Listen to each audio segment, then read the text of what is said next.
Stop being so dramatic, Natalie. It's just a little soreness.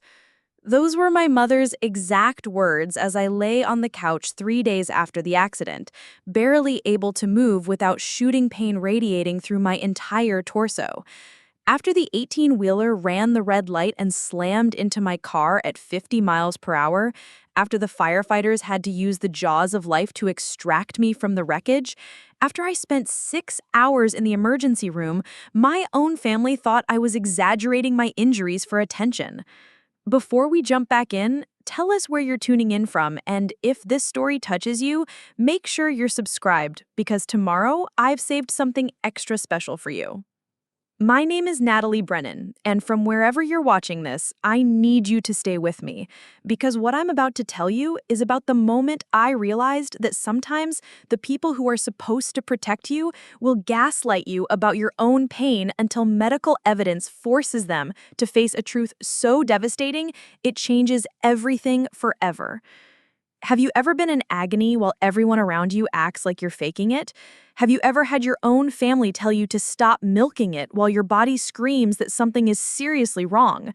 3 weeks after that truck destroyed my car and nearly my life, I would walk into Dr. Patricia Kellerman's office with x-rays that would silence my family's dismissive comments forever. But by then, the damage they'd done to me emotionally was almost worse than what the accident had done to me physically. Let me take you back to the beginning, before the accident, before the betrayal, before I understood just how cruel the people who claim to love you can really be. I lived in Riverside Falls, Montana, a town of about 12,000 people nestled in the shadow of the Rocky Mountains. It's the kind of place where everyone knows everyone, where your business becomes the town's business whether you want it to or not, and where family reputation matters more than individual truth. The Brennan family had lived in Riverside Falls for 4 generations. My great-grandfather, Patrick Brennan, had been one of the town's founding fathers, establishing the first general store and helping build the original church. My grandfather, Thomas Brennan, had served as mayor for 16 years. My father, James Brennan, ran the most successful insurance agency in town and sat on the city council. Preparing and narrating this story took us a lot of time. So if you are enjoying it, like this video. It means a lot to us. Now, back to the story. In a town like Riverside Falls, the Brennan name meant something. It meant respectability, reliability, and above all, it meant we didn't make scenes or draw unwanted attention to ourselves. We were the family other families looked up to, the ones who had their lives together, the ones who handled problems quietly and efficiently without causing drama. And then there was me. I was 26 years old, working as a physical therapist at Riverside Medical Center, living in a small apartment downtown while saving money to eventually buy my own place. I'd always been the difficult one in the family, the one who asked too many questions, who challenged things that didn't make sense, who refused to just smile and go along with whatever everyone else wanted. My mother, Patricia Brennan, was a quintessential small-town socialite. She ran the church ladies' auxiliary, organized the annual charity auction, and prided herself on maintaining the family's sterling reputation. She was the kind of woman who believed that if you ignored problems long enough, they'd eventually resolve themselves, and that admitting anything was wrong was the same as admitting failure. My father was more direct, but equally concerned with appearances. James Brennan had built his insurance business on the principle that he was a man you could trust. A man who didn't let emotions cloud his judgment, a man who dealt in facts rather than feelings. He viewed any display of what he considered excessive emotion as weakness, and had raised me to believe that Brennans were stronger than that. My younger brother, Kevin, was 24 years old and had followed perfectly in our father's footsteps. He worked at the insurance agency, dated the daughter of another prominent local family, and never caused any trouble or asked any uncomfortable questions. He was everything I apparently wasn't: compliant, agreeable, and utterly committed to maintaining the family image. Growing up in this family had taught me early that my feelings and experiences mattered less than how they reflected on the Brennan name. When I broke my wrist in 7th grade during a soccer game, my mother's first concern wasn't my pain, but whether the cast would look appropriate for the family Christmas photos. When I struggled with anxiety during high school, my father's solution was to tell me to get over it, because Brennans didn't have mental health problems. By the time I reached adulthood, I'd learned to minimize my own experiences, to downplay anything that might be seen as attention-seeking or dramatic. I'd internalized their voices so completely that I often questioned my own perceptions and feelings before they even had a chance to dismiss them. But despite all of this, I'd managed to build a life I was proud of. I'd put myself through college and graduate school, earned my physical therapy license, and found work that genuinely fulfilled me. I helped people recover from injuries, regain their mobility, and rebuild their lives after accidents and surgeries. It was meaningful work that required empathy, patience, and the ability to believe people when they told me they were in pain. Ironic, considering how little empathy I'd receive when I needed it most.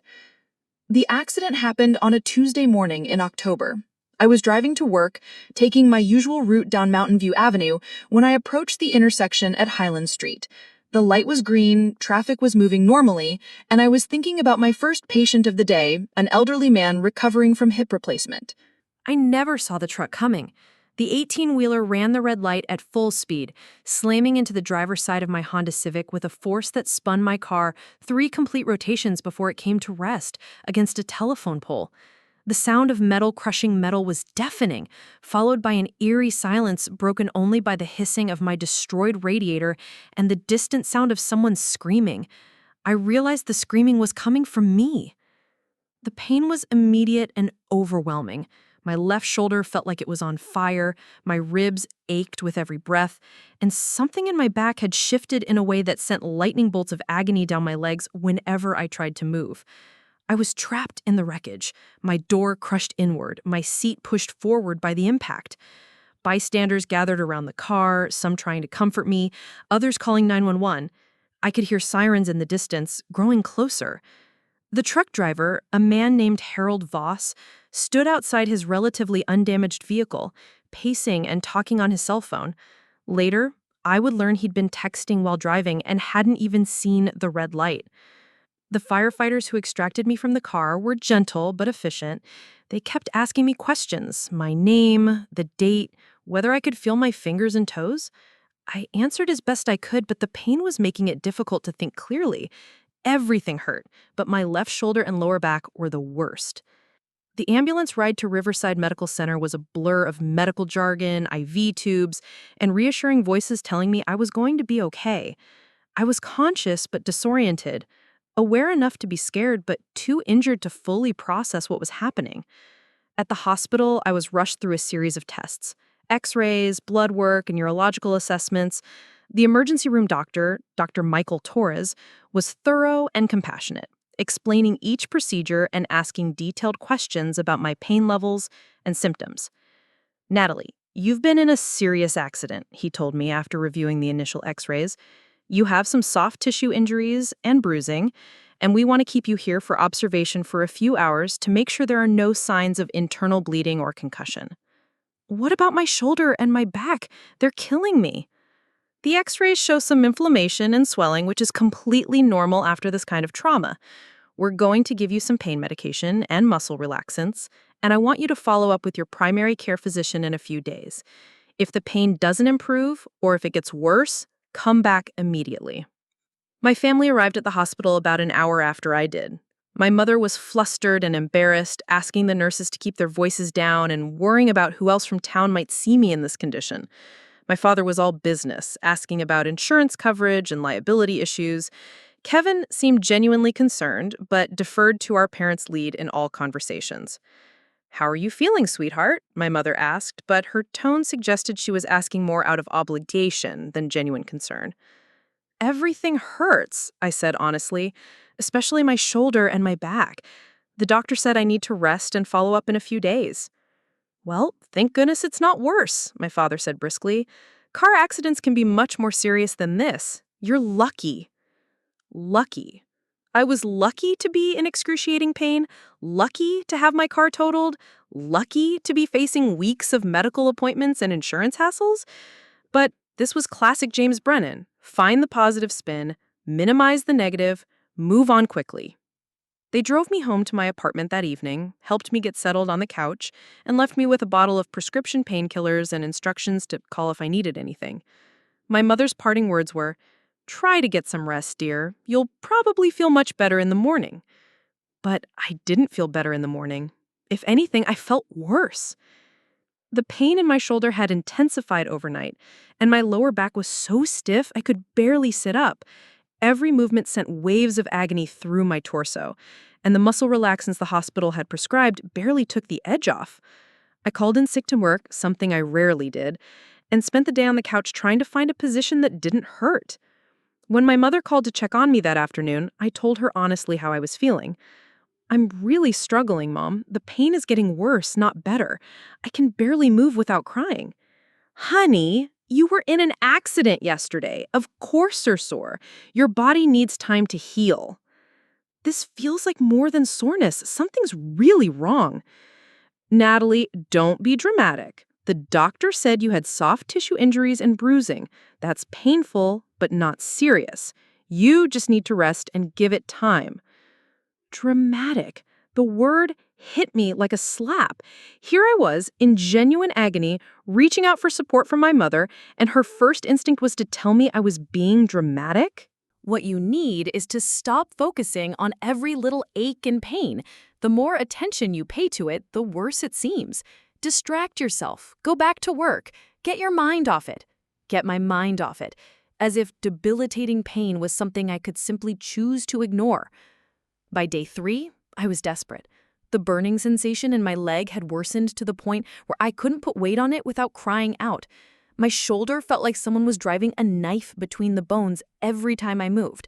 I hadn't slept more than an hour at a time since the accident because every position was agony.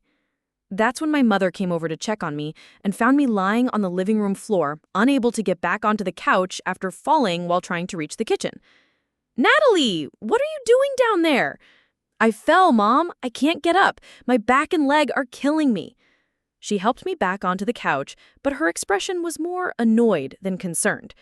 "Sweetheart, you need to stop babying yourself. Yes, you're hurt, but you're acting like you're dying. It's been 3 days. You should be starting to feel better by now." "But I'm not feeling better. I'm feeling worse." "That's because you're lying around feeling sorry for yourself instead of pushing through it. Your great-grandmother worked on a farm with broken ribs and never complained once." The comparison to my great-grandmother was a family favorite, the implication being that modern people, especially modern women, were weak and self-indulgent compared to previous generations who'd suffered in silence. "Mom, I'm not trying to be weak. Something is really wrong. I think I need to go back to the hospital." "Absolutely not. You're not going to embarrass this family by running to the emergency room every time you have a little discomfort. The whole town is already talking about your accident. We don't need them talking about how you can't handle a few bumps and bruises." There it was, the real concern. Not my pain, not my well-being, but what the town was saying about the Brennan family. "Mom, this isn't about embarrassment. I'm genuinely scared something serious is wrong." "Stop being so dramatic, Natalie. It's just a little soreness." Those words, "stop being so dramatic," would echo in my head for weeks. Every time I cried out in pain, every time I asked for help, every time I expressed concern about my symptoms, someone in my family would tell me I was being dramatic. Kevin stopped by that evening with dinner from my favorite restaurant, which I initially took as a gesture of genuine care, but his real purpose became clear quickly. "Nat, Mom and Dad are worried about you." "Good, they should be worried. I'm in serious pain." "They think you might be, I don't know how to say this nicely, milking this a little bit." I stared at him in disbelief. "Milking it?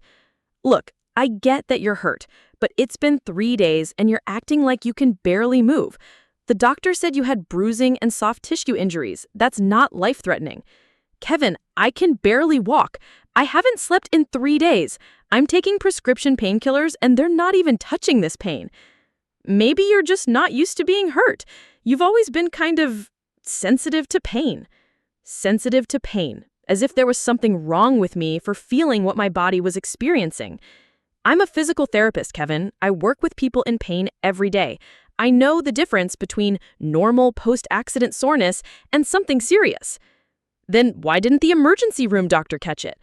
Maybe because they were focused on ruling out life-threatening injuries, not diagnosing complex musculoskeletal damage that might not show up on initial x-rays. Kevin looked at me like I was making excuses. Nat, I think you just need to tough it out. Take some ibuprofen, do some stretches, get back to your normal routine. The longer you lie around focusing on how much you hurt, the worse it's going to get. That night, alone in my apartment, unable to find any position that didn't cause excruciating pain, I started to doubt myself. Maybe they were right. Maybe I was being dramatic. Maybe this was normal post-accident pain that I was making worse by focusing on it. But my body was telling me a different story. The burning sensation in my leg was getting stronger, not weaker. My shoulder was so inflamed that even the weight of my arm hanging at my side was unbearable. And something deep in my lower back felt fundamentally wrong, like pieces that were supposed to be connected had come apart. I called my supervisor at work to let her know I wouldn't be in the rest of the week. Natalie, I'm so sorry to hear about your accident. How are you feeling? Honestly, Rebecca, I'm really struggling. The pain is much worse than I expected, and I don't think I can provide quality care to patients when I can barely take care of myself. Of course, take all the time you need. Do you have a timeline for when you might be able to return? I'm hoping to see my primary care doctor early next week and get a better sense of what's going on. Sounds like a plan. Let me know if you need anything. Rebecca's compassionate response was such a contrast to my family's dismissiveness that it made me cry. Here was someone who barely knew me personally, but who trusted that I was the best judge of my own physical condition. When my mother found out I'd taken the week off work, she was furious. Natalie, you cannot miss an entire week of work because you're sore from a car accident. What will people think? They'll think I was injured in an accident and need time to recover. They'll think you're weak and unreliable. Your reputation is everything in a town this size. My reputation is what? Someone who prioritizes her health over appearances? Your reputation is someone who can handle adversity without falling apart. The Brennan family doesn't miss work unless we're literally dying. Maybe the Brennan family needs to learn that taking care of yourself isn't falling apart. My mother's face hardened. Don't you dare lecture me about family values, young lady. We've been successful in this town for 4 generations because we understand that toughness and reliability matter more than comfort. And what if I'm not just uncomfortable? What if I'm actually seriously injured?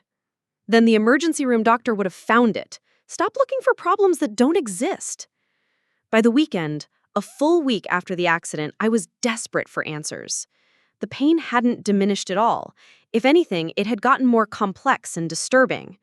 The burning in my leg was now accompanied by numbness in my toes. My shoulder pain had developed a grinding sensation that suggested bones or cartilage were rubbing together in ways they shouldn't. And my lower back pain had become so severe that I could no longer lie flat or sit upright for more than a few minutes at a time.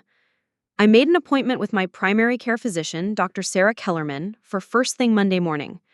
Dr. Kellerman had been my doctor since I'd moved back to Riverside Falls after graduate school, and she knew me well enough to understand that I wasn't someone who made a big deal out of minor problems. "Natalie," she said as soon as she saw me trying to ease myself into the chair in her office, "you look like you're in significant pain." The simple acknowledgement that my pain was real and significant made me burst into tears. "Dr. Kellerman, I feel like I'm going crazy. Everyone keeps telling me I'm being dramatic, that this is normal after an accident, that I just need to tough it out, but something is really wrong. I know my body, and this isn't normal."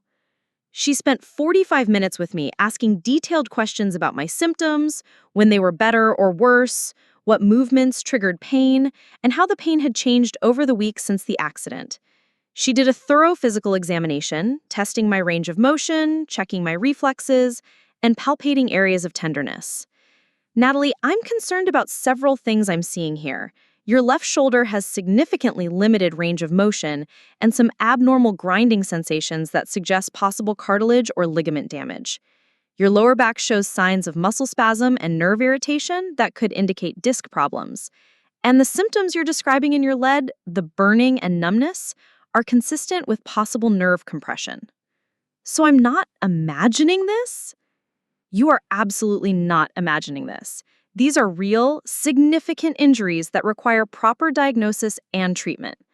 The fact that they didn't show up clearly on your initial emergency room x-rays isn't unusual.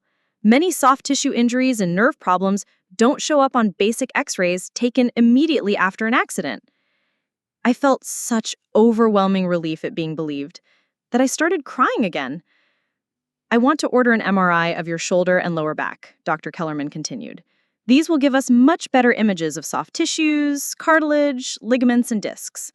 I'm also going to refer you to an orthopedic specialist and a neurologist for further evaluation." My family thinks I'm being dramatic. They keep telling me to just get over it. Dr. Kellerman's expression grew stern. "Natalie, you know better than most people, as a physical therapist, that ignoring serious injuries can lead to permanent damage. Your family means well, but they're not medical professionals, and they're not in your body experiencing your pain." That afternoon, I called my mother to tell her about Dr. Kellerman's findings and the upcoming tests. An MRI? Natalie, do you know how expensive those are? And specialists? This is getting completely out of hand. Mom, Dr. Kellerman thinks I might have disc problems in my back and ligament damage in my shoulder. These could be serious injuries. Or they could be a doctor trying to run up your bill. You know how these medical people are. They always want to order more tests. Dr. Kellerman has been my doctor for 3 years. She's not trying to scam me. She's telling you what you want to hear. You went in there convinced something was terribly wrong, so she's feeding into your anxiety. So you think 3 medical professionals, Dr. Torres in the emergency room, Dr. Kellerman, and now specialists are all wrong. And you, with no medical training, are right? I think I know my daughter well enough to know when she's making a mountain out of a molehill. The MRI was scheduled for the following Thursday, 2 weeks after the accident. In the meantime, Dr. Kellerman had prescribed stronger pain medication and muscle relaxants, which helped somewhat but still didn't eliminate the constant ache in my back and shoulder. My family's response to my continued symptoms was becoming increasingly hostile. My father accused me of being addicted to painkillers and using the accident as an excuse to avoid work and responsibility. Kevin suggested I was unconsciously exaggerating my symptoms because I enjoyed the attention and sympathy. My mother continued to insist that I was embarrassing the family by carrying on what she called minor aches and pains. The night before my MRI, I lay awake thinking about how completely alone I felt. The people who were supposed to love and support me unconditionally had decided that my pain wasn't real, that my concerns weren't valid, that my experience of my own body couldn't be trusted. But I also thought about Dr. Kellerman's words, "You know better than most people, as a physical therapist, that ignoring serious injuries can lead to permanent damage." She was right. I did know better. I'd spent years working with patients whose conditions had been made worse by delayed diagnosis and treatment. I'd seen people who'd suffered permanent disability because they'd tried to tough out injuries that needed immediate intervention. I wasn't being dramatic. I wasn't being weak. I wasn't making mountains out of molehills. I was injured. I was in pain, and I deserved to be believed. The MRI results would prove that beyond any doubt. But by then, the damage my family had done to our relationship would be just as irreversible as the damage that truck had done to my spine. The MRI machine at Riverside Medical Center was an imposing white cylinder that looked more like a spaceship than medical equipment.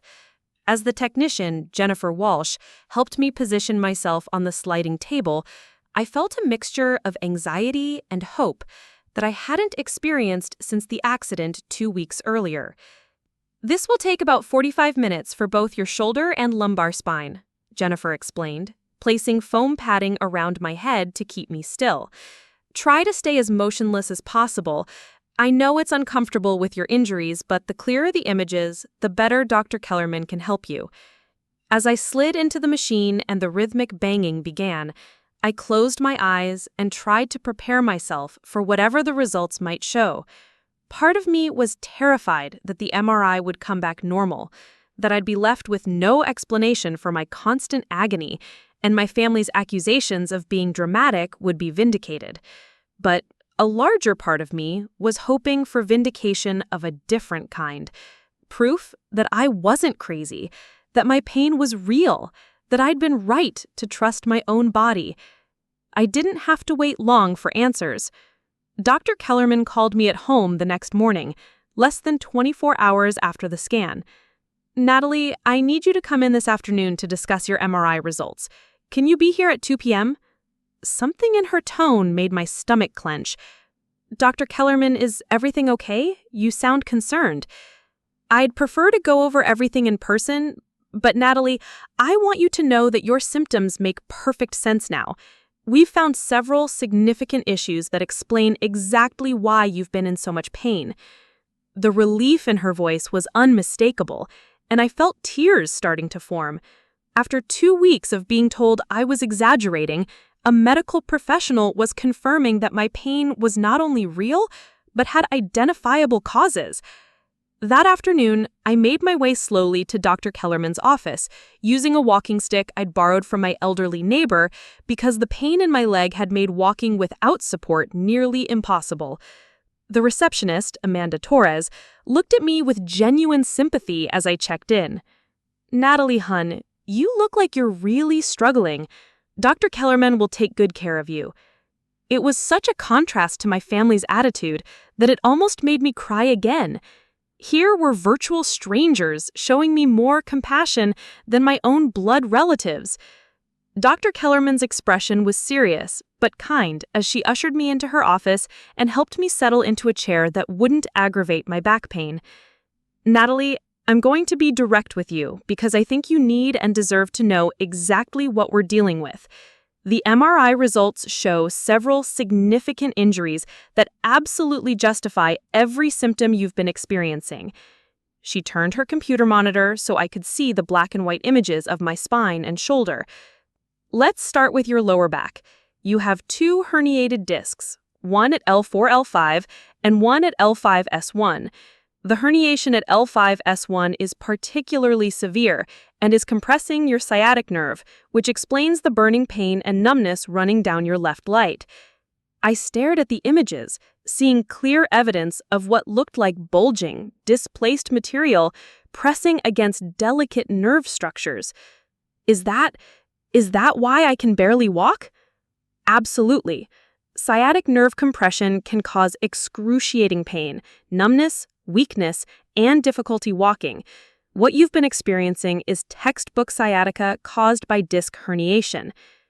She moved to the images of my shoulder. Your shoulder shows extensive soft tissue damage.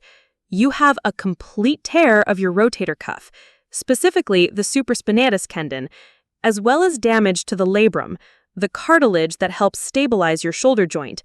There's also significant inflammation and some bone bruising. A complete tear? Yes, this is a serious injury that will require surgery to repair. Without surgical intervention, you'll likely have permanent loss of function in that arm. I felt like I couldn't breathe. Surgery, permanent disability. These weren't minor aches and pains or dramatic overreactions. These were life-altering injuries. "Dr. Kellerman, my family has been telling me for 2 weeks that I'm being dramatic, that I should just tough it out, that I'm making a big deal out of nothing." Her expression grew stern. "Natalie, if you had tried to tough it out these injuries much longer, you could have caused permanent nerve damage in your leg and completely destroyed what's left of your rotator cuff. Your family's advice could have disabled you for life." The weight of those words hit me like a physical blow. My family hadn't just been unsympathetic, they'd been actively dangerous. Their insistence that I ignore my symptoms and push through the pain could have left me permanently disabled. What happens now? Now we get you the treatment you need. I'm referring you to Dr. Marcus Holloway, an orthopedic surgeon who specializes in rotator cuff repairs. For your back, I'm sending you to Dr. Lisa Chen, a neurologist who works with spinal disc injuries. Both of them are excellent, and both of them will take your pain seriously. Will I need surgery on both? Very likely on your shoulder. Your back we might be able to treat conservatively with physical therapy, steroid injections, and pain management, but surgery is also a possibility depending on how you respond to treatment. I sat in stunned silence, trying to process the magnitude of what I'd just learned. After 2 weeks of being called dramatic and attention-seeking, I was facing the possibility of 2 major surgeries and months of rehabilitation. Dr. Kellerman, can I ask you something? Of course. Is it normal for injuries this severe to not show up on initial x-rays? Absolutely. X-rays show bones very well, but they don't show soft tissues like muscles, tendons, ligaments, cartilage, or discs. Rotator cuff tears and disc herniations are completely invisible on X-rays. That's why we use MRIs for these types of injuries. So the emergency room doctor wasn't wrong not to catch this immediately? Not at all. Dr. Torres did exactly what he should have done. He ruled out fractures, internal bleeding, and other life-threatening injuries. These types of soft tissue injuries often don't present with full symptoms until several days or weeks after the initial trauma, which is exactly what happened with you. That evening, I sat in my apartment with the MRI images Dr. Kellerman had printed for me, staring at the clear, undeniable evidence of my injuries. I had medical proof that every symptom I'd described, every complaint I'd made, every moment of agony I'd experienced was completely justified. I also had proof that my family had been catastrophically wrong. I called my mother first. Mom, I got my MRI results today. Oh, and what did they show? Let me guess, a little inflammation that the doctor wants to treat with expensive physical therapy? Actually, they showed 2 herniated discs in my lower back, one of which is compressing my sciatic nerve, and a complete rotator cuff tear in my shoulder that's going to require surgery. Silence on the other end of the line. Mom, are you sure? That seems very serious for a car accident. It is very serious. I'm being referred to 2 specialists, a neurologist and an orthopedic surgeon. Dr. Kellerman said if I had continued trying to tough it out, like you all told me to, I could have permanent nerve damage and complete loss of function in my arm. Another long silence. Well, I don't understand. If it was that serious, why didn't the emergency room catch it? Because these injuries don't show up on X-rays, they require MRIs, and they often don't present with full symptoms until days or weeks after the accident, which is exactly what happened with you. I see. Her voice had changed completely. Gone was the dismissive certainty, replaced with something that sounded like shock and maybe the beginning of guilt. Mom, for 2 weeks, you and Dad and Kevin have been telling me I'm being dramatic, that I'm weak, that I'm embarrassing the family by making a big deal out of nothing. You've made me feel crazy for trusting my own body. Natalie, we were just trying to help you not focus so much on the pain. You were trying to protect the family reputation. You were more concerned about what people in town would think than about whether your daughter was seriously injured. That's not fair, isn't it? When I said I needed to see another doctor, you said I'd embarrass the family. When I missed work, you said people would think I was weak and unreliable. When I asked for help, you told me I was being dramatic. None of that was about helping me. It was all about protecting the Brennan image. I heard her crying softly on the other end of the line. Natalie, I'm sorry.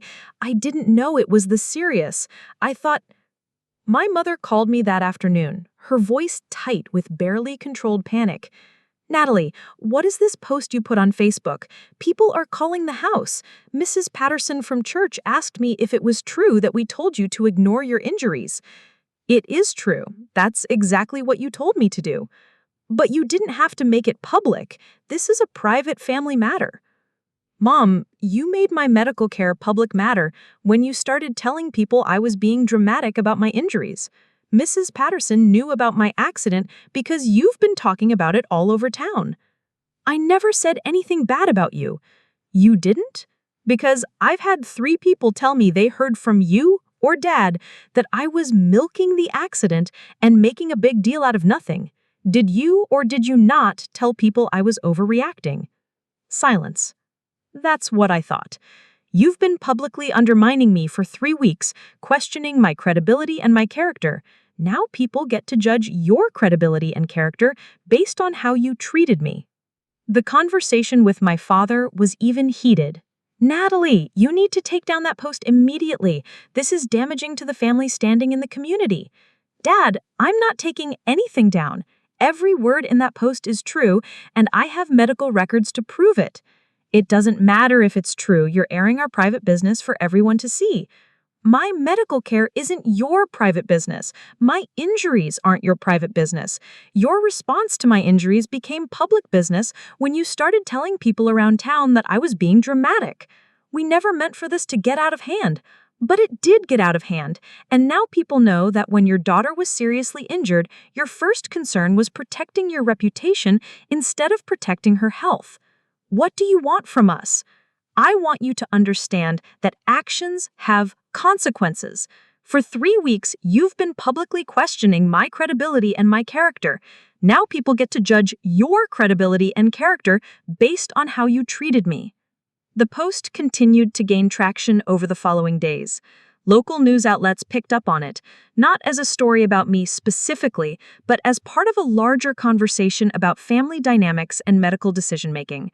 I was contacted by a reporter from the Montana Healthcare Journal who wanted to interview me about medical gaslighting by family members. This is a phenomenon we're seeing more often. The reporter, David Kim, told me during our phone interview. Family members who dismiss or minimize patients' symptoms, often due to their own anxieties, financial concerns, or desire to maintain normal routines. In my case, it seemed to be about maintaining the family's reputation, I said. My parents were more concerned about what people in town would think than about whether I was actually injured. And you're comfortable sharing the story publicly? I'm sharing it because I want other patients to know they're not alone, and I want families to understand how dangerous this kind of dismissiveness can be. If I had listened to my family's advice, I could have permanent disability right now. The article ran the following week with the headline, "When Family Becomes the Enemy of Healing." It featured my story prominently, along with quotes from several medical professionals about the importance of believing patients' reports of pain and the dangers of family pressure to avoid medical care. My mother called me after the article was published, crying, "Natalie, everyone in town has seen this article. People are looking at us differently. Mrs. Henderson crossed the street to avoid talking to me at the grocery store." Maybe Mrs. Henderson is wondering what kind of person tells their injured daughter to stop being dramatic. We made mistakes, but did you have to humiliate us like this? I didn't humiliate you. I told the truth about what happened. If the truth is humiliating, maybe you should think about why that is. We're your family. We deserve better than this public shaming. I deserved better than being gaslit about my own injuries. I deserved better than having my pain dismissed and my credibility questioned.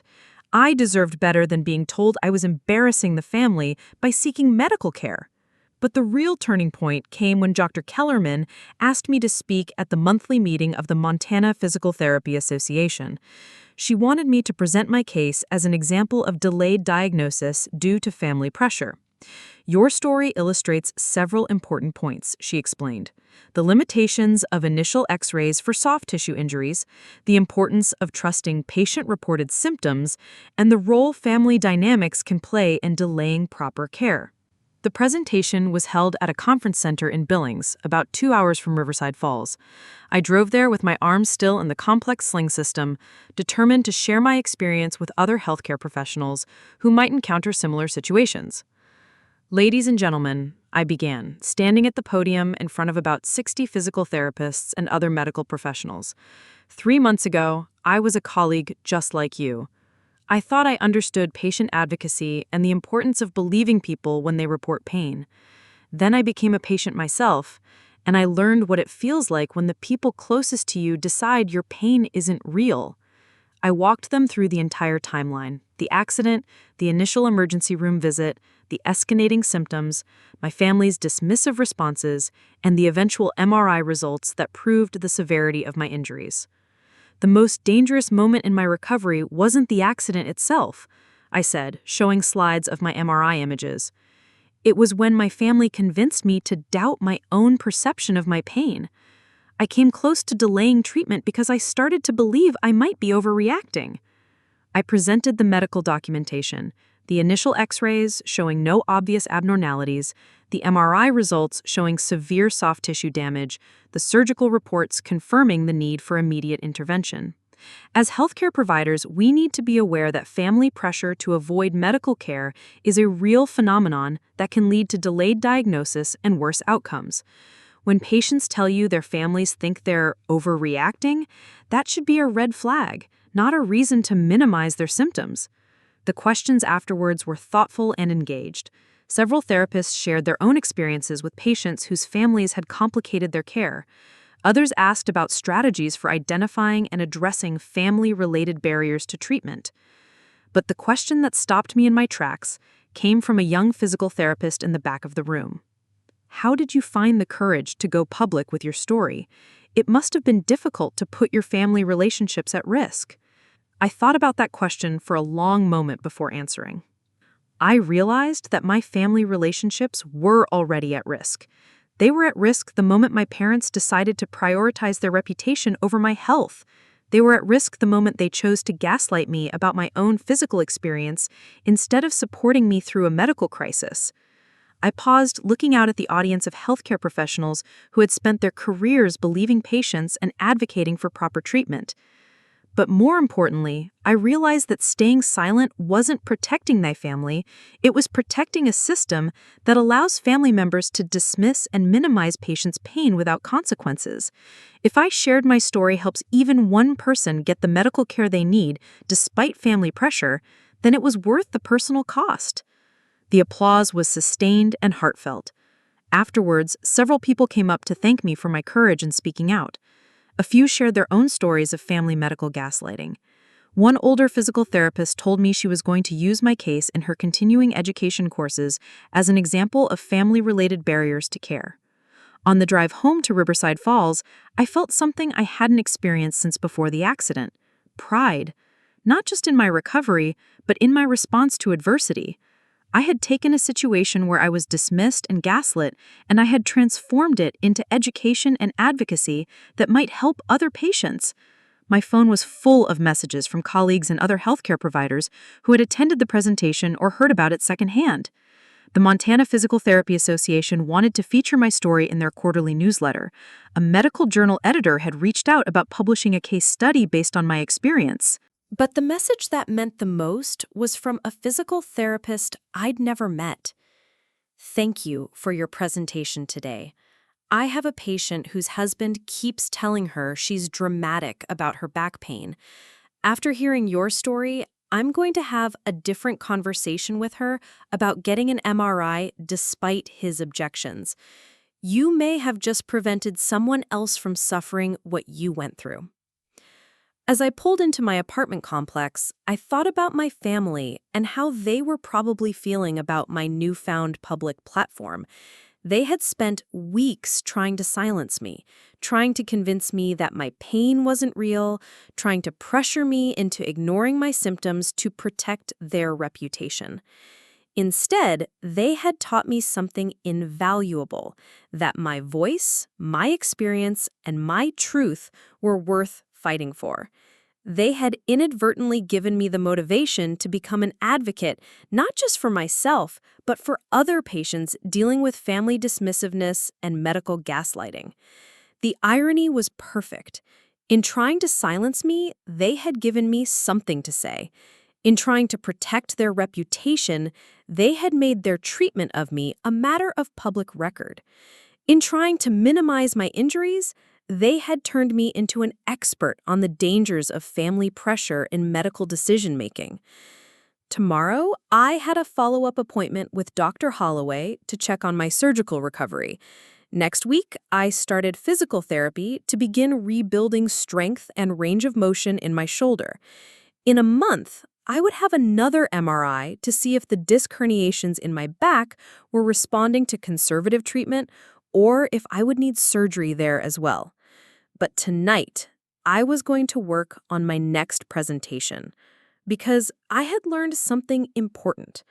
Sometimes the best response to being silenced is to find an even bigger megaphone. And I was just getting started. 6 months after my rotator cuff surgery, I stood at the podium of the National Physical Therapy Conference in Denver, Colorado, looking out at an audience of nearly 2,000 healthcare professionals from across the country. The complex sling system that had immobilized my arm for weeks was long gone, replaced by a shoulder that was nearly back to full strength thanks to months of dedicated rehabilitation. "Ladies and gentlemen," I began, my voice carrying clearly through the convention center's main auditorium, "I want to tell you about the most important lesson I learned as a patient. Sometimes the greatest barrier to healing isn't the injury itself. It's the people who are supposed to love you most." The presentation I was about to give had evolved significantly from that first talk I'd given to 60 therapists in Billings. What had started as a case study about delayed diagnosis due to family pressure had grown into something much larger, a comprehensive examination of medical gaslighting, family dynamics in healthcare decisions, and the responsibility of medical professionals to recognize and address these issues. But more than that, it had become the foundation of a new career path I never could have imagined before the accident that changed everything. The response to my initial presentations and articles had been overwhelming. Medical journals wanted to publish my case study. Healthcare organizations invited me to speak at conferences. Universities asked me to guest lecture in their programs. Most importantly, patients from around the country reached out to share their own stories of family dismissiveness and medical gaslighting. Each story reinforced what I'd learned from my own experience. This wasn't an isolated incident. This was a widespread phenomenon that was causing real harm to patients everywhere. There was Jennifer Martinez from Phoenix, whose mother-in-law had convinced her entire family that Jennifer's chronic pain was attention-seeking behavior. Jennifer had suffered for 2 years with what turned out to be a serious autoimmune condition before finally seeing a doctor against her family's wishes. There was David Thompson from Atlanta, whose father had insisted that David's depression was weakness and that he needed to man up instead of seeking psychiatric care. David had attempted suicide twice before getting treatment despite his family's objections. There was Maria Santos from Seattle, whose siblings had accused her of doctor shopping when she sought multiple opinions for persistent abdominal pain. Maria's hypochondria turned out to be ovarian cancer that had progressed to stage 3 by the time it was finally diagnosed. Each story followed the same pattern: family members dismissing legitimate medical concerns, patients being gaslit about their own experiences, delayed diagnosis leading to worse outcomes, and healthcare providers who either didn't recognize the family dynamic or didn't know how to address it. As I stood at that podium in Denver, I thought about how far I'd come from the woman who'd lain on her living room floor 6 months ago, unable to get up and being told she was being dramatic. The case I'm presenting today isn't just about missed diagnoses or delayed treatment. It's about the systematic erasure of patient experience by people who claim to have the patient's best interests at heart. I walked through my story methodically, using it as a framework to discuss broader issues: the initial dismissal by family members, the way medical concerns were reframed as character flaws, the isolation that comes when your support system becomes your opposition, the eventual vindication through medical evidence, and the complex aftermath of being proven right. "But here's what I want you to understand," I said, showing the slide with my MRI results. "This X-ray didn't just silence my family's dismissive comments. It changed my understanding of what advocacy really means." I clicked to the next slide, which showed statistics I'd compiled from the hundreds of patient stories I'd collected over the past months. 67% of patients who've contacted me report that family dismissiveness delayed their diagnosis by more than a month. 43% report that they avoided seeking medical care initially because of family pressure. 31% report that they stopped taking prescribed medications or attending therapy sessions due to family criticism. The audience was completely silent, many taking notes furiously. These aren't just statistics, I continued. These represent real people whose health outcomes were compromised by the very people who should have been advocating for them. I presented the educational materials I'd developed, screening questions that healthcare providers could use to identify family-related barriers to care, intervention strategies for addressing medical gaslighting, and resources for patients dealing with unsupportive families. The most important thing we can do as healthcare providers is to validate patient experiences, even when their families don't. Sometimes we're the only people who will believe them. During the question and answer session, a pediatric physical therapist asked something that had become a common theme in my presentations. How do we balance respecting family dynamics with advocating for patients who are being dismissed by their loved ones? That's the wrong question, I replied. The question should be, how to respect dynamics that cause harm just because they involve family members? A doctor in the back row raised her hand. What would you want healthcare providers to know about identifying this type of situation? Listen for specific language patterns, I said. When patients say things like, "My family thinks I'm overreacting," or "they say I'm being dramatic," that's a red flag. When patients apologize for seeking medical care or seem reluctant to discuss their symptoms in front of family members, pay attention. When patients express doubt about their own pain or minimize their symptoms after initially reporting them accurately, consider that they might be receiving pressure from family members. After my presentation, I was surrounded by healthcare providers wanting to share their own observations and experiences. But the conversation that stayed with me came from Dr. Patricia Kellerman, who had flown out from Montana specifically to hear my talk. Natalie, I've been practicing medicine for 25 years, and I can't tell you how many patients I've probably failed because I didn't recognize family medical gaslighting. Your work is going to change how we approach these situations. Dr. Kellerman, you saved my life by believing me when my own family wouldn't. That's what inspired me to do this work. And now you're going to save other patients' lives by teaching their doctors to recognize what you went through. That evening, at the conference reception, I was approached by Dr. Rachel Walsh, the Director of Patient Advocacy at Johns Hopkins Medical Center. Natalie, I've been following your work since the Montana Healthcare Journal article. We're developing a new patient advocacy program focused on addressing family-related barriers to care, and we'd like you to consider joining our team as a consultant. The offer was intriguing but unexpected.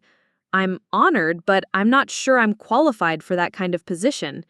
You have something we can't teach. Lived experience of this phenomenon from the patient perspective, combined with clinical knowledge from your physical therapy background. That's exactly what we need. Over the following months, I split my time between my recovery, my growing speaking engagements, and developing curricula for the Johns Hopkins program.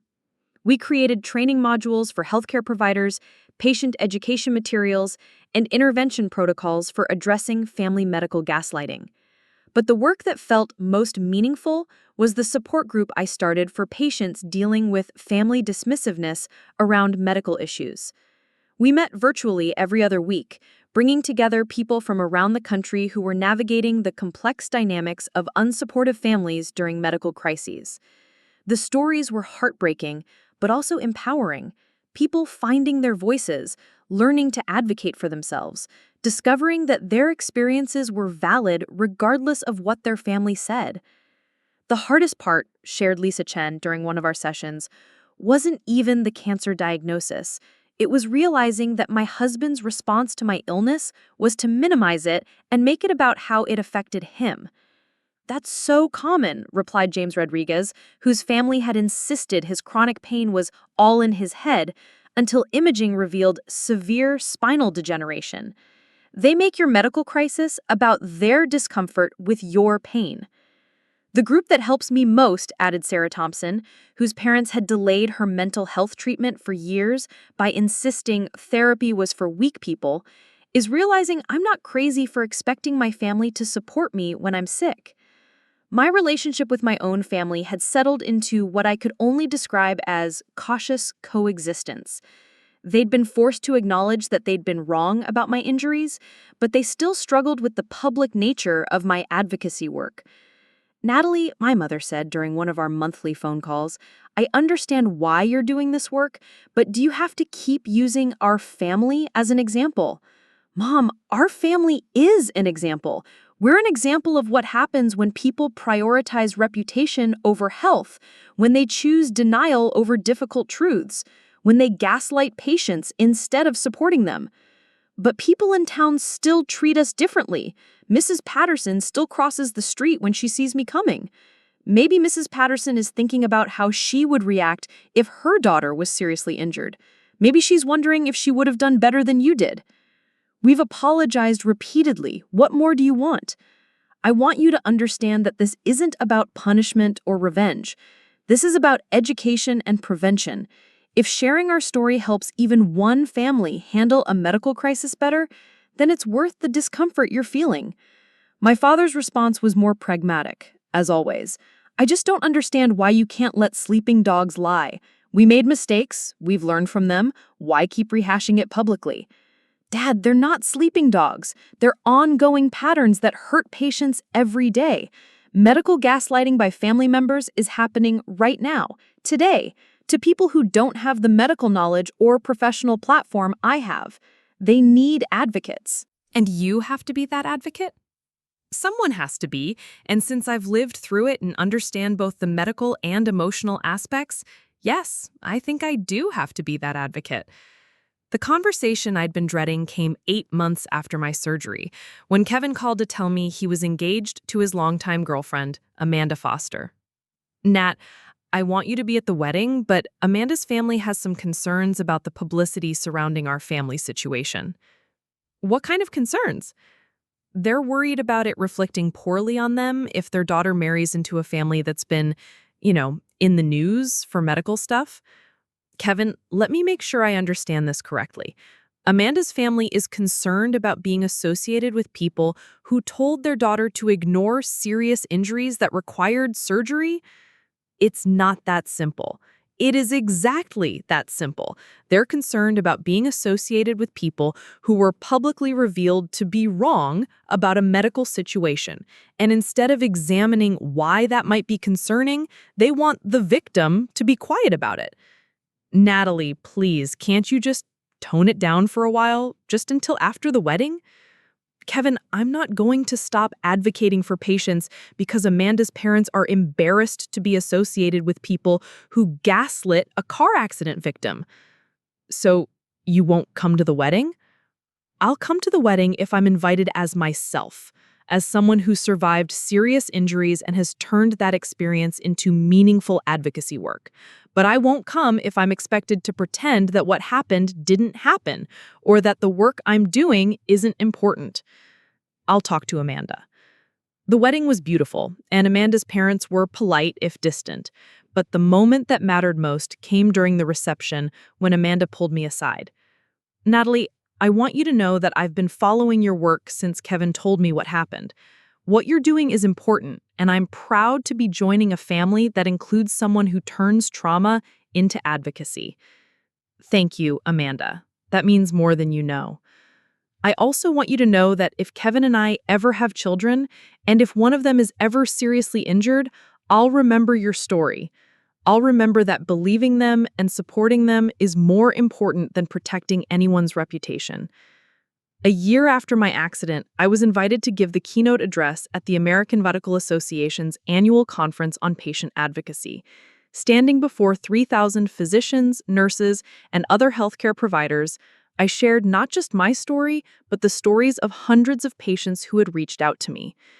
Medical gaslighting by family members is a silent epidemic. It's causing delayed diagnoses, worse outcomes, and psychological trauma that can last long after the physical injuries heal. I presented the research I'd conducted in partnership with Johns Hopkins, the first large-scale study documenting the prevalence and impact of family dismissiveness in medical settings. 38% of patients in our study reported that family members had discouraged them from seeking medical care for persistent symptoms.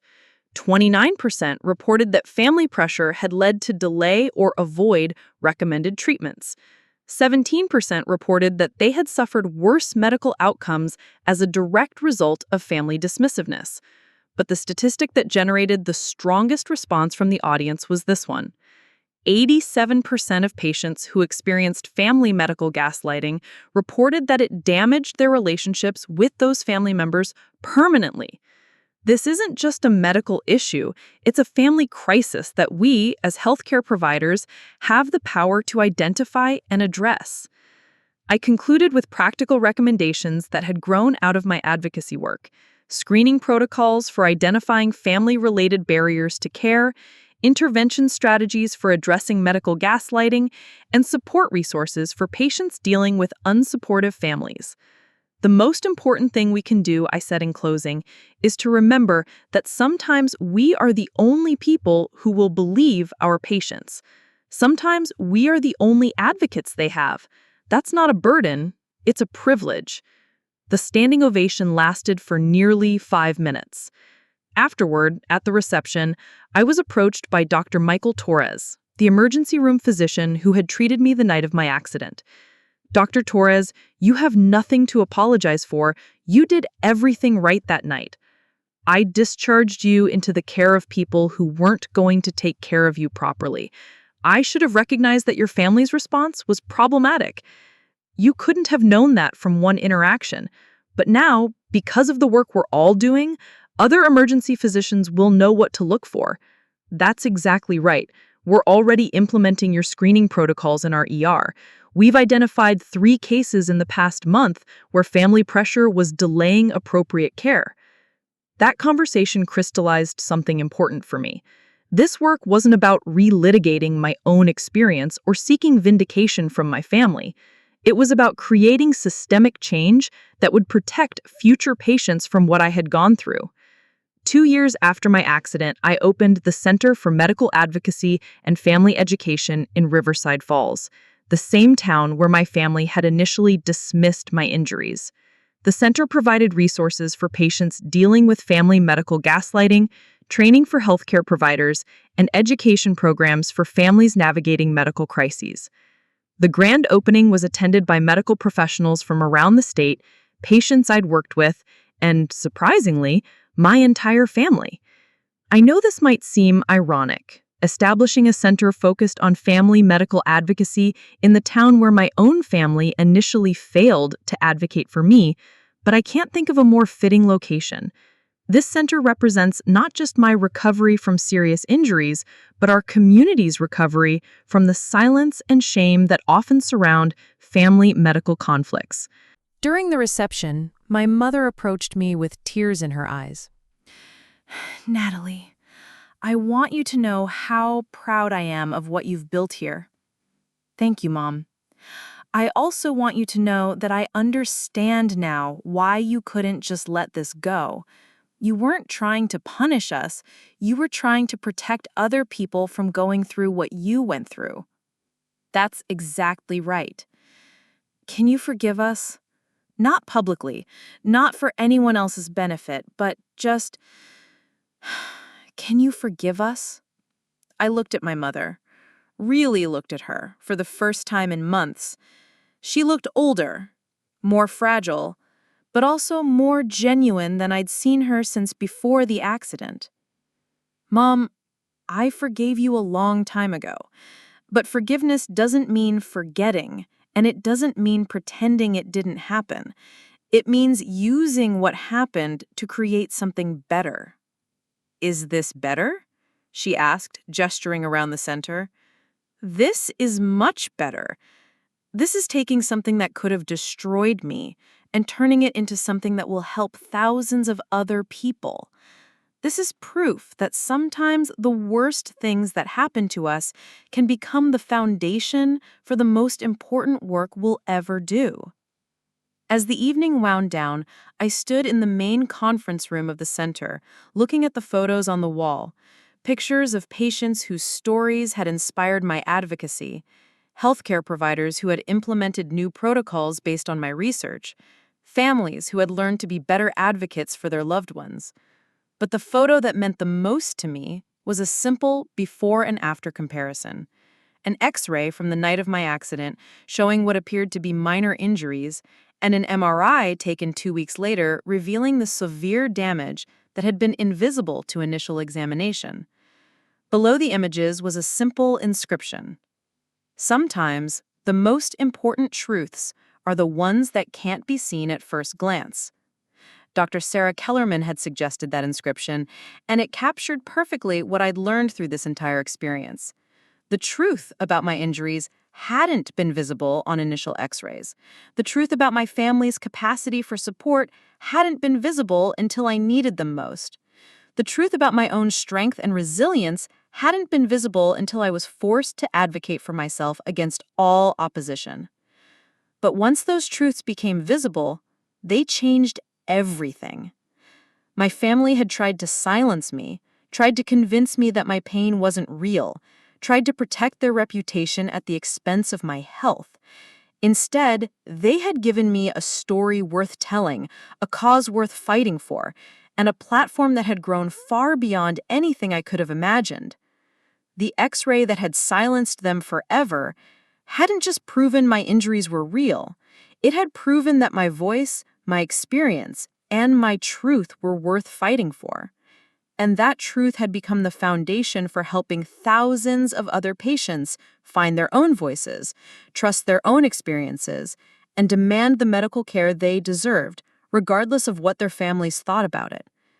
In the end, my family's betrayal had become my greatest teacher, and their attempt to silence me had become the beginning of the most important work of my life. Sometimes justice doesn't look like revenge. Sometimes it looks like transformation. And sometimes the people who hurt you most end up giving you exactly what you need to help heal the world. 6 months after my rotator cuff surgery, I stood at the podium of the National Physical Therapy Conference in Denver, Colorado, looking out at an audience of nearly 2,000 healthcare professionals from across the country.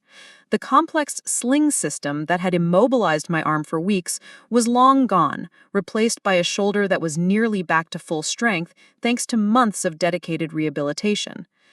"Ladies and gentlemen," I began, my voice carrying clearly through the convention center's main auditorium, "I want to tell you about the most important lesson I learned as a patient.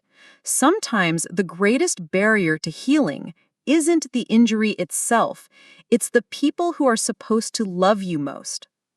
The presentation I was about to give had evolved significantly from that first talk I had given to 60 therapists in Billings. What had started as a case study about delayed diagnosis due to family pressure had grown into something much larger, a comprehensive examination of medical gaslighting, family dynamics and healthcare decisions, and the responsibility of medical professionals to recognize and address these issues. But more than that, it had become the foundation of a new career path I never could have imagined before the accident that changed everything. The response to my initial presentations and articles had been overwhelming. Medical journals wanted to publish my case study. Healthcare organizations invited me to speak at conferences. Universities asked me to guest lecture in their programs. Most importantly, patients from around the country reached out to share their own stories of family dismissiveness and medical gaslighting. Each story reinforced what I'd learned from my own experience. This wasn't an isolated incident. This was a widespread phenomenon that was causing real harm to patients everywhere. Medical gaslighting by family members is a silent epidemic. It's causing delayed diagnoses, worse outcomes, and psychological trauma that can last long after the physical injuries heal. I presented the research I'd conducted in partnership with Johns Hopkins, the first large-scale study documenting the prevalence and impact of family dismissiveness in medical settings. 38% of patients in our study reported that family members had discouraged them from seeking medical care for persistent symptoms. 29% reported that family pressure had led them to delay or avoid recommended treatments. 17% reported that they had suffered worse medical outcomes as a direct result of family dismissiveness. But the statistic that generated the strongest response from the audience was this one. 87% of patients who experienced family medical gaslighting reported that it damaged their relationships with those family members permanently. This isn't just a medical issue. It's a family crisis that we, as healthcare providers, have the power to identify and address. I concluded with practical recommendations that had grown out of my advocacy work: screening protocols for identifying family-related barriers to care, intervention strategies for addressing medical gaslighting, and support resources for patients dealing with unsupportive families. The most important thing we can do, I said in closing, is to remember that sometimes we are the only people who will believe our patients. Sometimes we are the only advocates they have. That's not a burden, it's a privilege.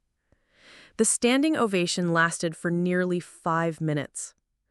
Afterward, at the reception, I was approached by Dr. Michael Torres, the emergency room physician who had treated me the night of my accident. "Natalie, I've been following your work, and I wanted to apologize." "Dr. Torres, you have nothing to apologize for. You did everything right that night." "I discharged you into the care of people who weren't going to take care of you properly. I should have recognized that your family's response was problematic." "You couldn't have known that from one interaction. But now, because of the work we're all doing, other emergency physicians will know what to look for." "That's exactly right. We're already implementing your screening protocols in our ER. We've identified 3 cases in the past month where family pressure was delaying appropriate care." That conversation crystallized something important for me. This work wasn't about relitigating my own experience or seeking vindication for my family. It was about creating systemic change that would protect future patients from what I had gone through. 2 years after my accident, I opened the Center for Medical Advocacy and Family Education in Riverside Falls, the same town where my family had dismissed my injuries. The center provided resources for patients dealing with family medical gaslighting, training for healthcare providers, and education programs for families navigating medical crises. The grand opening was attended by medical professionals from around the state, patients I'd worked with, and surprisingly, my entire family.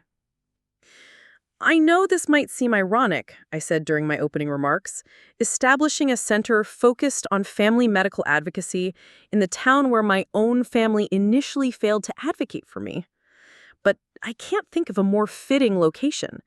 This center represents not just my recovery from serious injuries, but our community's recovery from the silence and shame that often surround family medical conflicts." During the reception, my mother approached me with tears in her eyes. "Natalie, I want you to know how proud I am of what you've built here." "Thank you, Mom. I also want you to know that I understand now why you couldn't just let this go. You weren't trying to punish us. You were trying to protect other people from going through what you went through." "That's exactly right. Can you forgive us? Not publicly, not for anyone else's benefit, but just, can you forgive us?" I looked at my mother, really looked at her, for the first time in months. She looked older, more fragile, but also more genuine than I'd seen her since before the accident. "Mom, I forgave you a long time ago. But forgiveness doesn't mean forgetting, and it doesn't mean pretending it didn't happen. It means using what happened to create something better." "Is this better?" she asked, gesturing around the center. "This is much better. This is taking something that could have destroyed me and turning it into something that will help thousands of other people. This is proof that sometimes the worst things that happen to us can become the foundation for the most important work we'll ever do." As the evening wound down, I stood in the main conference room of the center, looking at the photos on the wall. Pictures of patients whose stories had inspired my advocacy, healthcare providers who had implemented new protocols based on my research, families who had learned to be better advocates for their loved ones.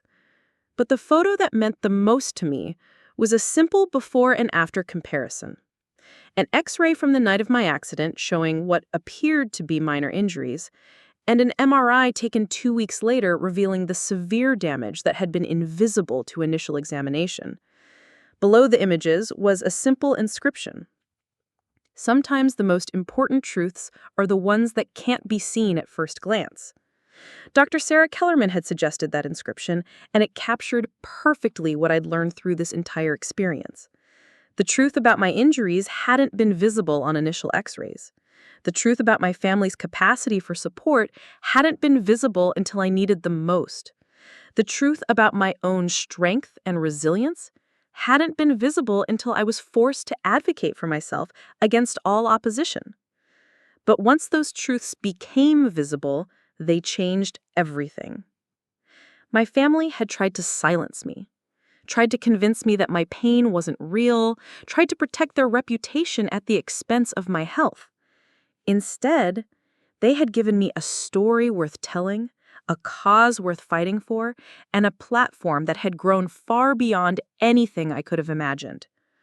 The X-ray that had silenced them forever hadn't just proven my injuries were real, it had proven that my voice, my experience, and my truth were worth fighting for. And that truth had become the foundation for helping thousands of other patients find their own voices, trust their own experiences, and demand the medical care they deserved, regardless of what their families thought about it. In the end, my family's betrayal had become my greatest teacher, and their attempt to silence me had become the beginning of the most important work of my life. Sometimes justice doesn't look like revenge. Sometimes it looks like transformation.